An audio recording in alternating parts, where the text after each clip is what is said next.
A very good afternoon and good day to all of you who have joined us today for this webinar. It's a pleasure to be here with you, and hopefully we can have some enriching insights and dialogue.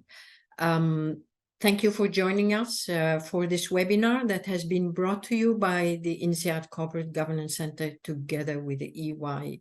My name is Sonia Tatar. I'm the Executive Director of INSEAD Centers of Excellence in Corporate Governance and the Family Enterprise. I'm very happy and delighted to welcome you today. We are expecting 255 of you to join this this dialogue and exchange, and let's make this very fruitful and insightful to all of us. The webinar, we will address a topic on how can effective governance unlock value from sustainability. Of course, I'm not going to introduce to you the topic itself because this is top of the agenda on boards and the C-suite. However, here we will share with you and discuss the 3 priorities for effective governance. Before we kick off, let me actually share with you the agenda and what we're gonna, how the webinar will go through for the hour. First, we will share findings and highlights from EY Europe Long-Term Value and Corporate Governance Survey for 2023. Then we'll open a panel discussion on the report itself, but also on building the governance framework to unlock the value from sustainability with our guest speakers here, board members, but also experts. So before we kick off, let me also give you a few tips, please, to our audience today. Please use the Q&A to share your questions with us that we would like to address as well. And then also the webinar is being recorded, so we can share it with you after so that you can refer to it again. So without any further ado and any further introduction, let me please welcome Martin de Jong, who is Corporate Governance Specialist at EY, who will share with us the finding and highlights. Welcome, Martin, and the floor is yours. Thank you. Thank you, Sonia.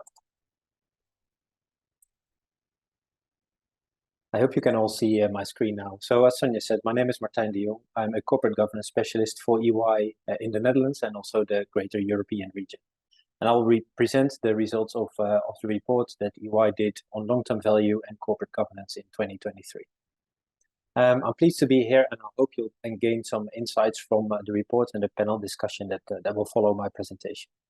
It's the 3rd year running that we've performed this research accompanied by interviews.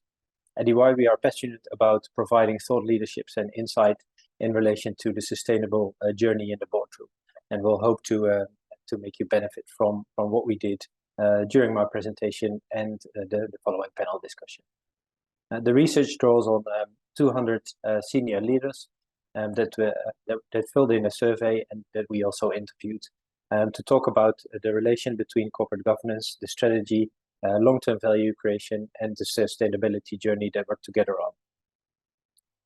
And one of the critical outcomes of the survey is that effective governance and board oversight is key in progressing on the sustainability journey. Before I go into some of the survey results in more detail, I'll talk to you about the three themes that were identified based on the survey. The first one I just talked about, the effective governance, which is key to long-term value and led sustainability. The second one is more like a status. Where are we now progressing on the sustainability journey? And the conclusion there is that the sustainability governance journey has further to go. As you will see on the next slide, we've divided the results of the survey into a beginners group and an experts group. And although the experts, as you may expect, are doing better than the beginners, both still have quite a way to go. So there's plenty of challenges and opportunities to overcome and benefit from. And the third theme relates to 3 priority areas in relation to governance that we identified based on the research, where we can provide you with some pointers as to where you can use that in the boardroom. So we'll hopefully you'll be able to benefit from those. But first, let's have a look at some of the results. I do understand that there's quite a lot of information on this slide, so I'll explain a little bit how it works. If you see the three columns, you will recognize the three themes that I just talked about. Then in the rows, you will see the expert and the beginners group. So the experts and the beginners group is what we identified and a rating based on a sustainable governance rating as part of the survey. The ones that have progressed really well are part of the experts group, and you've got the beginners. And as you will see, and you can compare the results for the three themes between the experts and the beginners, you will see that the experts are, of course, doing better than the beginners. But even when you look at the differences between the experts and the beginners, you will also recognize that also the experts still have a way to go in the sustainability journey. This, for example, relates to the optimism about the company's revenue growth, which not necessarily is just a sustainability issue. But, and you will also see there that the beginners also are doing well there. But then when we move to the more sustainability type topics, like satisfaction on progress in achieving climate targets, the effectiveness on challenging management on its climate plans, and on this theme, I will have another slide later on. And you will also see the sustainable metrics as part of executive remuneration, which is part of the third theme, and one of the priorities that I will talk about later. So there's quite a lot of information on this slide, and I don't expect you to understand and fully grasp it all the way, but also referring to our report and encouraging you to get a copy and read the report. But mainly there are two messages that I want to highlight. One, that there is quite a difference between the experts and the beginners, which is not surprising.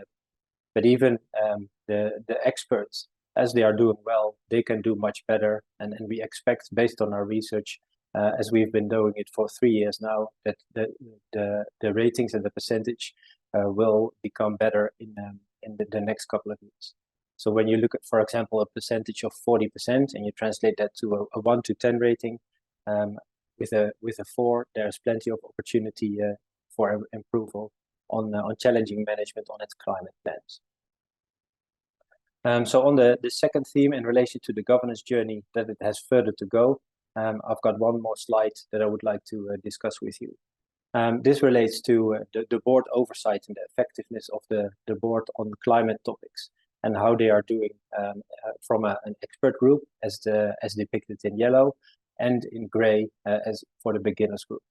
So on the left-hand side, you'll see the exercising of the board's oversight on the execution and the progress against climate pledges. So there's quite a difference between the experts and the beginners, but you will also see, if we then again translate this the 57% to a 1 to 10 rating, that boards can do better in relation to the oversight they can do over the climate pledges by the company. So that's really talking about the non-executive directors and their role side. So when we get to the 3 priorities that we'll discuss later in my presentation, hopefully that helps in determining how exactly you can do that and what sort of tools and levers you can use to increase the effectiveness of the oversight in relation to climate plans. The second one on this slide relates to the engaging with the shareholders. So that is more of a broader board activity and not just the non-executive directors. But even there, you can also see 47% and 28%. I think from the 200 leaders that we talked to and surveyed, there's still some plenty opportunity to improve the engagement with shareholders. Then moving to the 3 priorities that we identified. Where that really help in designing and delivering the effective governance that helps you to get along and improve on the sustainability journey. The 3 priorities relate to the systemic governance approach, accountability, and also an authentic priority. The first one relates to board dynamics, where it's important to integrate the sustainability into governance structures and make it a part of the board and its committees business as usual. So not regard sustainability as a side topic or a side agenda item, but integrate it into the full board agenda. The second part of board dynamics relates to sustainability committees. if you use a sustainability, and we often see that when there is a real transformational journey related to sustainability, it's often a temporary committee that focuses on that particular transformation. But if you use a committee, which can sometimes be a challenge to integrate it into the full board as business as usual, it's really important to together determine its purpose, the terms of reference, and how it adds value to the board's agenda. The third one I want to mention in relation to the board dynamics is the diversity of skills and experience. Then we're not talking about gender and inclusiveness, which is also an important topic, but especially the skills that are required to progress on the sustainability journey. So boards can be quite creative here, and that's what we've seen in our survey and interviews as well. To create shadow boards, advisory boards, for example, use significant expert advisors, but also accessing management board. We see in companies that also the resources, skills, and experience there are definitely improving and expanding. So the better you can make use of management in your role as a board member, the better it is for the company itself, the value of management, and also from your board perspective.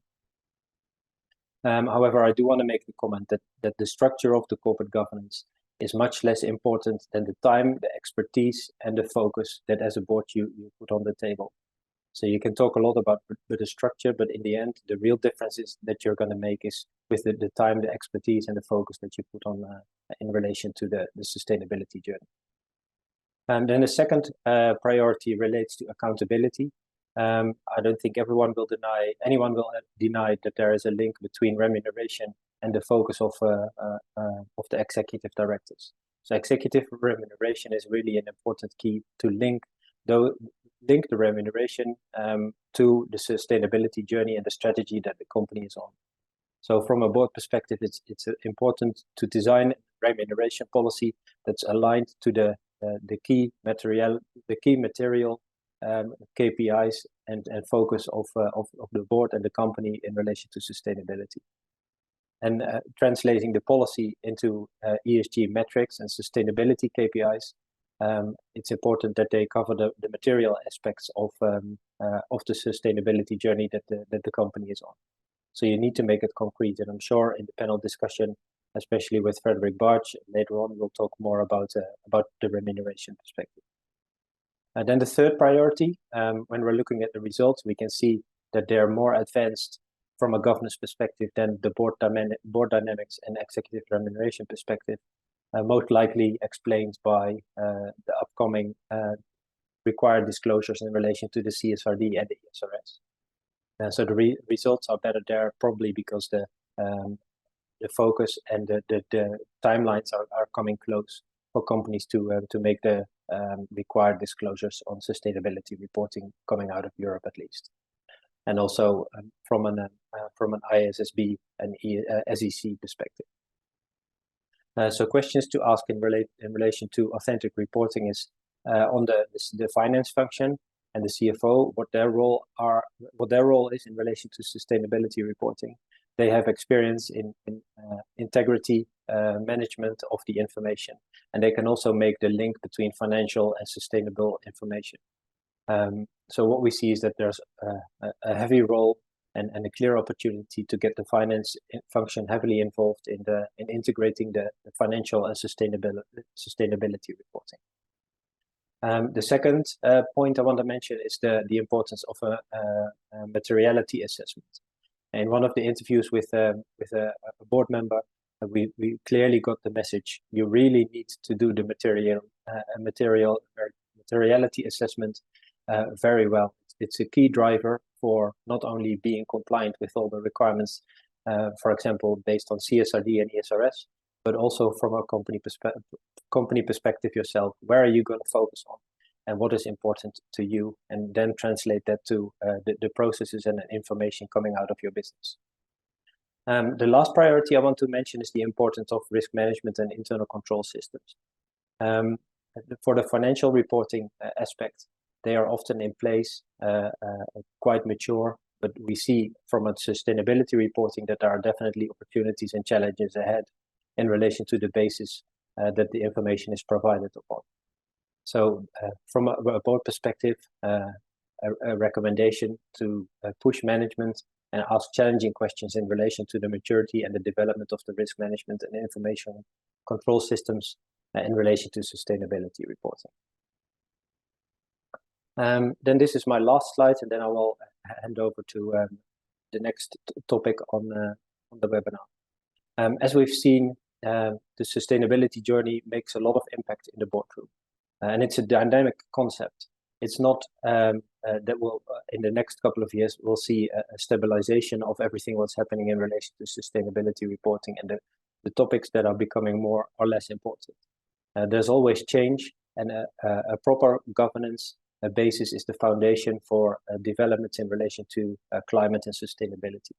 In our report, we also included some information on upcoming topics, for example, biodiversity, workforce equity and inclusion, and also human rights in the company's wider value chain, where we're also thinking, of course, about the CSDDD that is coming out of Europe in relation to directors' duties.